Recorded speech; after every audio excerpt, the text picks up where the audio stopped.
What's up, Sneaky Nation? Sneaky P here, back with all the news after week 1 of our Columbus Aviators franchise, where the Aviators picked up a big dominant win over last year's division champs, the Jacksonville Jaguars. The Aviators looked really good on offense, and in the second half, our defense shut the Jaguars down. Our blitzes were really throwing Bortles off. We did a great job putting pressure on the quarterback, and that followed through with the whole defense. Our corners and safeties stepped up. We saw Kirkpatrick make a big play, and things definitely looked pretty good for the Aviators to start off the season. Our offense kept piling up points.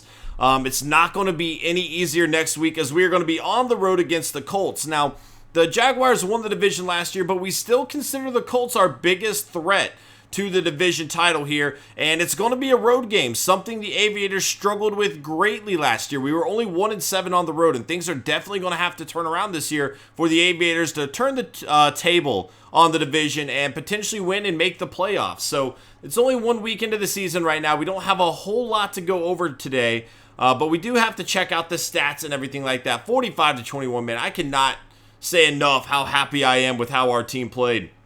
Bortles could not get into any kind of rhythm, and as you see, the Texans and Colts both won their first game, so the Jaguars are the only team with the loss, and we already have that game up on them for the division there as well. So let's go ahead and check out the weekly awards, see what we got going on. Matt Ryan, 28 of 43, 307 yards, 2 passing touchdowns for him.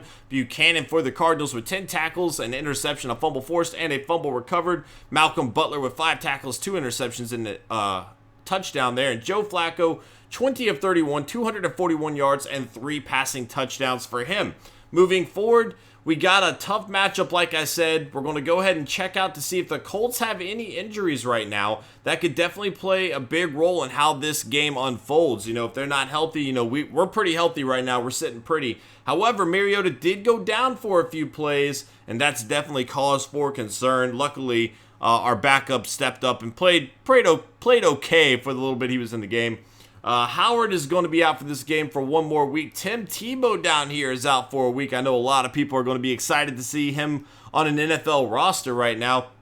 And Luis Delmas, their biggest hit, is a free safety capable of making some plays, and that's a pretty big loss for the Colts. Unless they have somebody else that can step up. He's not the greatest safety in the NFL, but like I said, he's a solid starter who's going to make some plays for your defense. So let's go ahead and check out the rest of the Colts lineup here, see what they're working with, and see how their team has changed from last season, and if they are ready to take that next step. Again, they kind of dropped the ball last year. Everybody thought they were a shoo-in for winning the division. It didn't happen, and they are definitely going to come out trying to prove a point here this year. Andrew Luck is going to be the quarterback still, 93 overall.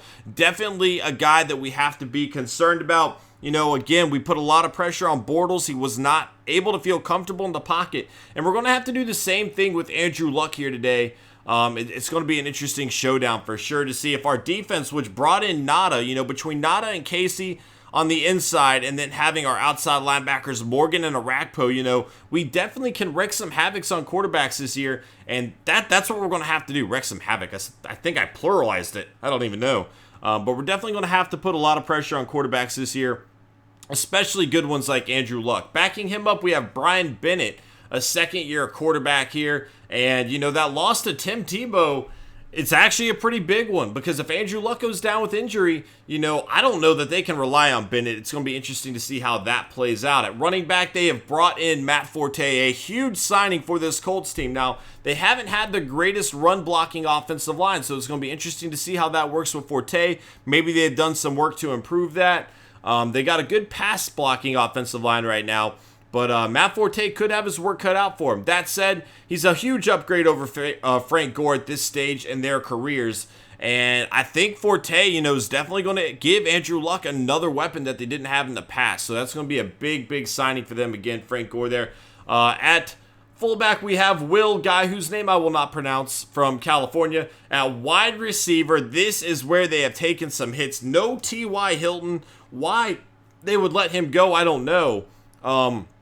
And, this team could at least look into bringing Hakeem Nicks back at this point. I know he wasn't great for him, but he's rated out better than all their wide receivers. Marlon Brown is going to be their number 1 here. He is 6'5". He's got a lot of size, and Andrew Luck can definitely work with that. However, if you're looking through their ratings, our cornerbacks are capable of hanging with this group.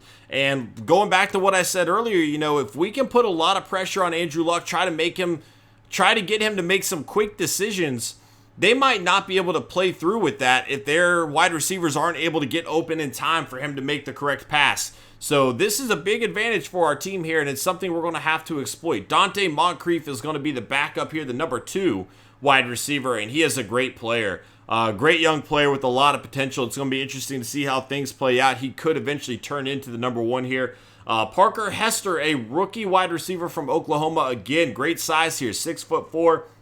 And Andrew Luck is one of those quarterbacks that can make his wide receivers play better than they are. And that could be a huge player right here. You know, Hester could end up being the number 1 wide receiver by the end of the season. We just don't know yet. Greg Little going to be here.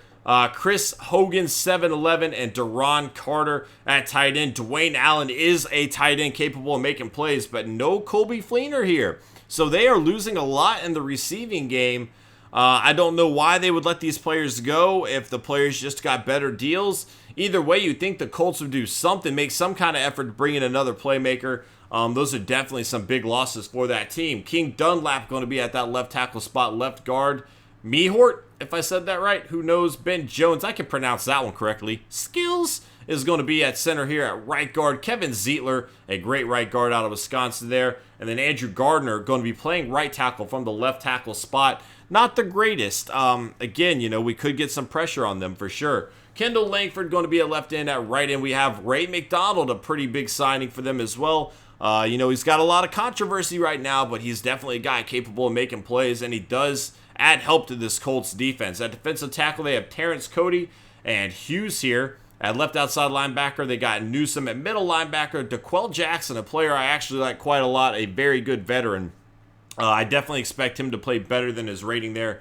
And then Cole, the middle linebacker from NC State. They also have Aaron Henderson down here. At right outside linebacker, they got Walden. It's a left outside linebacker switching over there for the game.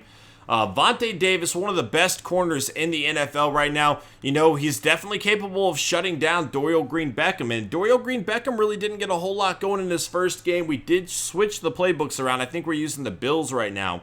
And that was our first game trying that out. So I'm definitely a little bit concerned about it. You know, he didn't give us a whole lot of routes that we felt comfortable with. And if you're going to throw a guy like Vontae Davis on him, we might have trouble getting him going in week 2. That said, our rookie Curtis Harden really did step up, and he looks like the real deal.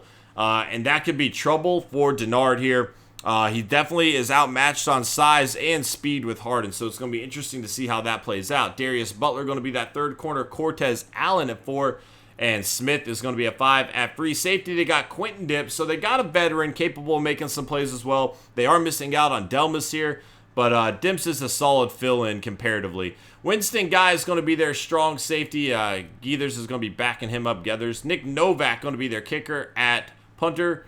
A veteran here, one of the best punters in the NFL right now. Smith and Hester returning the kicks, and the rookie Hester also returning the punts. You know, this game could go either way, like I said earlier. We've really struggled on the road last season, and that's going to have to turn around if the Aviators want to take the next step in terms of winning the division. You know, if we can pick up a win here today, go to 2-0, we are definitely going to be on a great path getting 2 early division wins. And that could really set the tone for the rest of the season. So it's going to be interesting to see how things play out, guys. If you enjoyed this video, please smash that like button. It helps me out a lot. And I will see you guys in week number 2 as we take on the Indianapolis Colts. Oh, gosh. Later.